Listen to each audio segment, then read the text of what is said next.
Gente, é o seguinte, acabou o cessar-fogo entre Israel e Hamas. E detalhe, por parte de Israel, Israel que definiu isso. Israel, inclusive, definiu que esse fim do cessar-fogo é permanente, quer dizer que ele é definitivo, quer dizer que ele não vai voltar atrás. Já atacou hoje, enquanto você estava dormindo por causa do fuso horário, Israel tinha atacado, feito bombardeios em Gaza e matou mais de 400 pessoas até agora, onde se sabe, e já deixou mais de 600 feridos, entre eles idosos, civis a maioria, mesmo afirmando que estava tentando atacar alvos do Hamas, né? Bases do Hamas. A gente vai entender isso hoje, eu vou passar a cronologia dos fatos desse cessar-fogo, tá? Porque da guerra desde 2023 a gente já tem falado, já tem outros vídeos aqui. Agora, é uma coisa muito importante, eu quero deixar claro, isso surpreende um total de 0 pessoas. A gente falou lá atrás, tá? E não é porque, eu sei, qualquer um sabe, qualquer um que faz crítica ao sionismo, sabe que esse cessar-fogo era só uma forma de respiro para a própria Israel, para ver qual que seria a postura do Trump. O Trump entrou como presidente da República dos Estados Unidos, Israel aumentou o seu poder, tentaram algumas coisas, não conseguiram, iam atacar. E detalhe, é uma guerra que dura quase aí, mais ou menos 80 anos, porque não é uma guerra que começou agora, 2023, não. A gente está vivendo um triste momento dela, um dos mais tristes, mas assim, já mataram, já morreram mais de 50 mil pessoas, a maioria é crianças, mulheres, idosos, civis, né, que não tem mais para onde ir. Mas eu quero ver se ainda os sionistas, né, os bravos sionistas aí, vão continuar, né, garantindo aí, falando que na verdade é o direito de defesa. Que direito de defesa? Que tipo de direito de defesa é esse? Sabe? É muita desonestidade da parte dos sionistas. E não confundam sionistas com antisionismo com antissemitismo. Porque não é isso que a gente está falando. A única forma de ter paz entre Israel e Palestina é a formação do Estado da Palestina para viver conjuntamente, viver de forma em paz, equilibrada com o Estado de Israel. Mas para que isso aconteça, precisa acabar o sionismo. Esse sionismo que mata, que tem como objetivo ideológico de vida matar os outros, matar os palestinos. Tá bom? Então vamos ver a cronologia dos fatos. E eu estou nervoso mesmo, porque todo mundo sabia disso, né? Olha só. E a gente estava esperando esse triste momento acontecer. Vamos para... eu tinha passado para cá, ó. Vamos para a cronologia dos fatos do cessar-fogo até agora, que eu fiz aqui para vocês. A cronologia desse cessar-fogo, eu até tirei as aspas aqui, né? Mas depois a gente corrige. O cessar-fogo foi definido, foi assinado em janeiro de 2025. O Trump assumiu. O Netanyahu, ele tinha sim apoio do Joe Biden, mas o Joe Biden ainda ficava naquela postura muito, não ataca não, mas ataca, né? Aí o Trump entrou e o Netanyahu, né, primeiro-ministro de Israel, né, assumiu de fato a sua postura, falou assim, agora ninguém me barra, porque agora eu estou do lado do Donald Trump, que causa um estardalhaço, que acha que é o dono do mundo. O acordo de cessar-fogo ele seria feito em 3 fases, tá? O acordo seria mais ou menos 2, estendendo a terceira, eu explico. A primeira e a segunda fase seriam a entrada de ajuda humanitária em Gaza e a troca de presos, a troca de reféns. Os reféns, que eram mais ou menos ali cerca de 250 que sobravam israelenses com Hamas, e os reféns, né, porque a mídia tradicional fala que são os presos palestinos. Tem presos e tem reféns, né, que seriam devolvidos, que são mais de 1.000. Alguns foram libertos, reféns também. Nesse período que a gente está vivendo agora, sobram cerca de 60 reféns com o Hamas. Alguns, inclusive, você teve um momento de tensão que alguns foram devolvidos mortos e os israelenses não esperavam que eles estivessem mortos. Enfim, a gente teve esses processos, tá? Não vou entrar nesses detalhes para a gente seguir a cronologia. Essas 2 primeiras fases seriam do cessar-fogo, seria a entrega de reféns. Por isso que eu coloquei aqui prisioneiros de Israel, em aspas, né? As pessoas, inclusive, eram torturadas. Crianças presas em Israel. Crianças palestinas presas em Israel, nas prisões de Israel. Entre as pessoas também tinham crianças.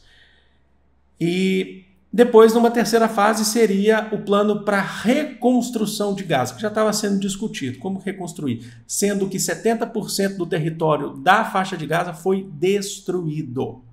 Lembra que lá no começo dessa guerra, os palestinos tiveram que ir para o sul, porque Israel começou a atacar o norte, depois começou a atacar o sul também, eles não tinham para onde ir. Qual que era a saída para os palestinos? A morte, que não podia sair pela fronteira com o Egito, não tinha como, sabe? E aí o que acontece? Aí você tem o cessar-fogo, os palestinos começam a retornar para o norte, vendo suas casas destruídas. Tudo bem, vamos lá. Tudo bem não, né? Vamos lá.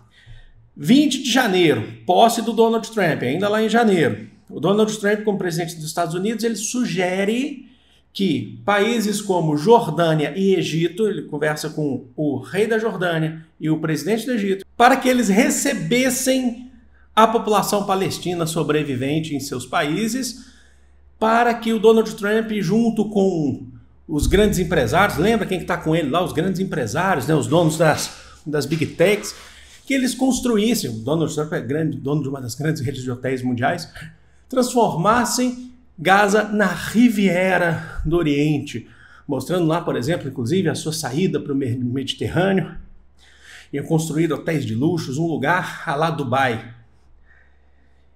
Só que ele não garantiu nessa proposta que depois os palestinos poderiam voltar para suas terras.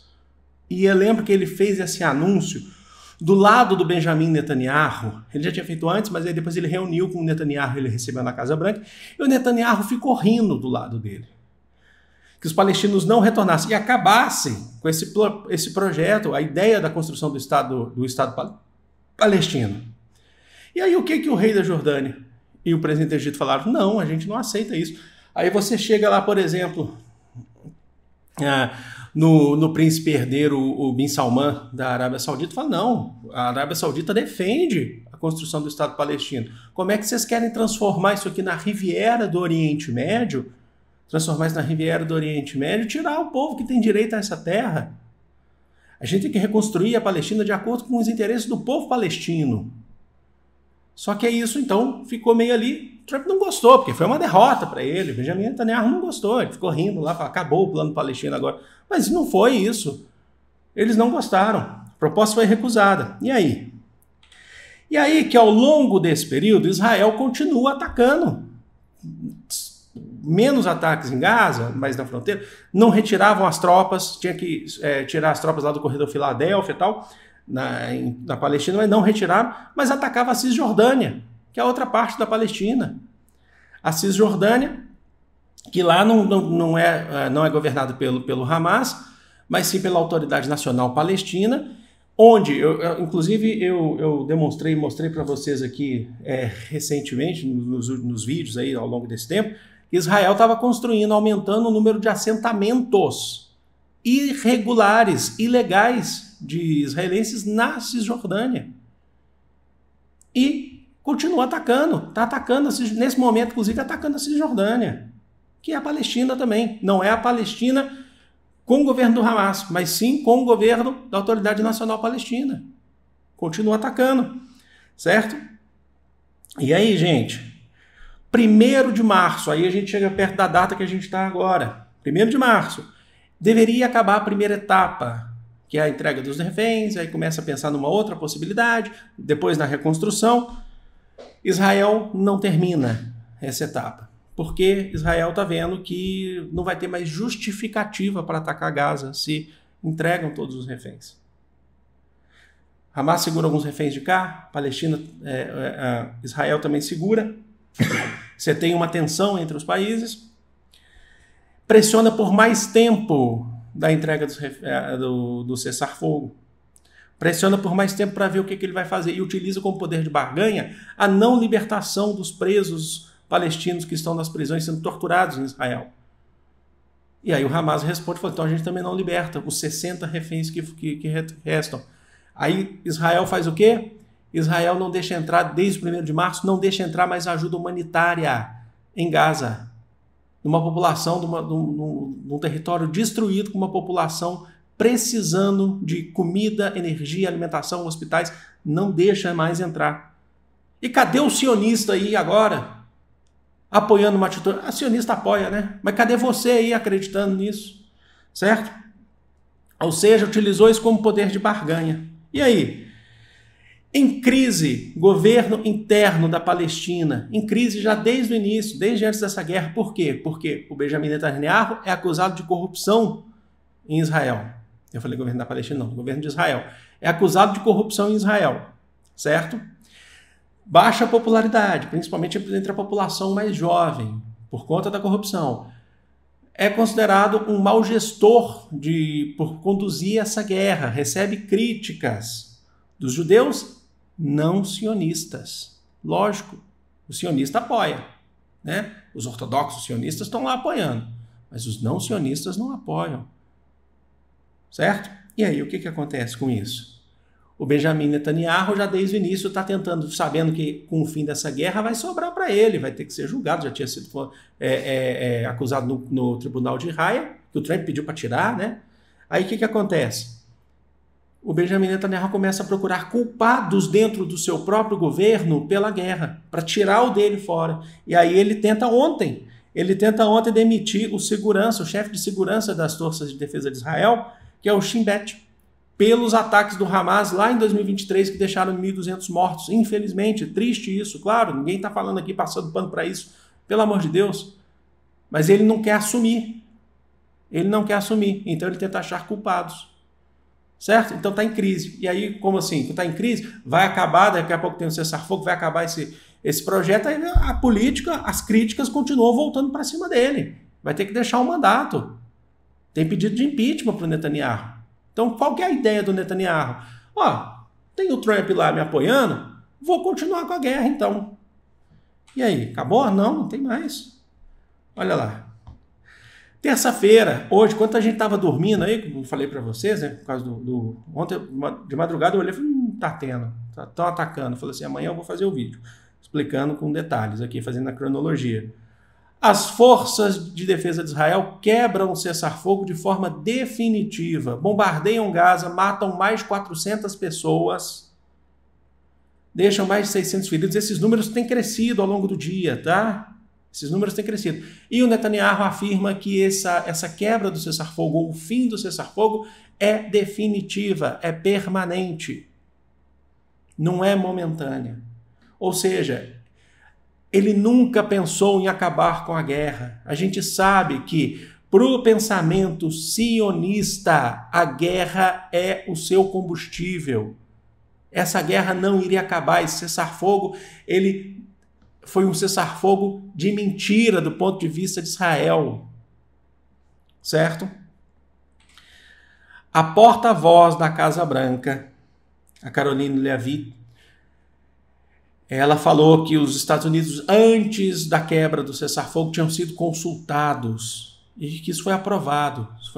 O Trump sabia disso. Foi aprovado que não ia ter. Lembra? Eles tentaram falar da Riviera, do Oriente. Não. Sabe por quê? Porque a questão palestina não é uma questão que você apaga assim. O povo palestino tem direito de viver na sua terra. Então, como eles viram que eles não podem ter tudo que eles querem, que eles recebem inclusive críticas internacionais, né, e a resistência do povo palestino, o que eles fazem? Então vamos continuar com a guerra. Então o projeto deles é a destruição em massa mesmo, que eles já estavam fazendo. Já que não pode tirar o povo de lá, e o Trump falou naquela época, né, eles vão terraplanar. Vocês lembram disso? Eles falaram assim que eles iam destruir tudo, bombardear tudo, deixar tudo num plano, transformar tudo num desertão, numa praia e construir a Riviera do Oriente ali. Bom, e ela afirmou também, né, a porta-voz da Casa Branca, que os ataques dos Estados Unidos aos Houthis, que eu falei recentemente, no Iêmen, motivaram, e as tensões com o Irã também. Tanto os Houthis, o Iêmen, quanto o Irã, defendem a criação do Estado palestino, são contra Israel. Certo? E outra coisa, mais que isso, aí a gente tem o Catar, a Arábia Saudita, que é uma aliada econômica dos Estados Unidos, falando, não, a gente condena esses ataques. Não é possível que vocês voltaram com cessar-fogo. Na verdade, a gente sabe, é possível, isso ia acontecer. A gente só não estava esperando que fosse tão rápido assim. Ou seja, fica a lição aqui pro amiguinho aí que fica defendendo Israel e essas posturas genocidas de Israel, que sionismo não é semitismo. Sionismo é assassino, é assassinato do povo palestino. Nessa condição. Tá bom? Vou ficando por aqui, deixa aqui nos seus comentários. Se quiser me xingar, você vai me xingar. Ofensas, lógico que eu vou ignorar ou eu vou bloquear o seu comentário. Você pode dar a sua opinião, não tem importância. É um vídeo mais passional da minha parte, porque a gente fica nervoso com isso, gente. Sabe? A gente fica muito revoltado com esse tipo de coisa. Porque tem criança morrendo. Sabe? É um ataque assim, gratuito. Enfim. Amo vocês de coração. Beijo.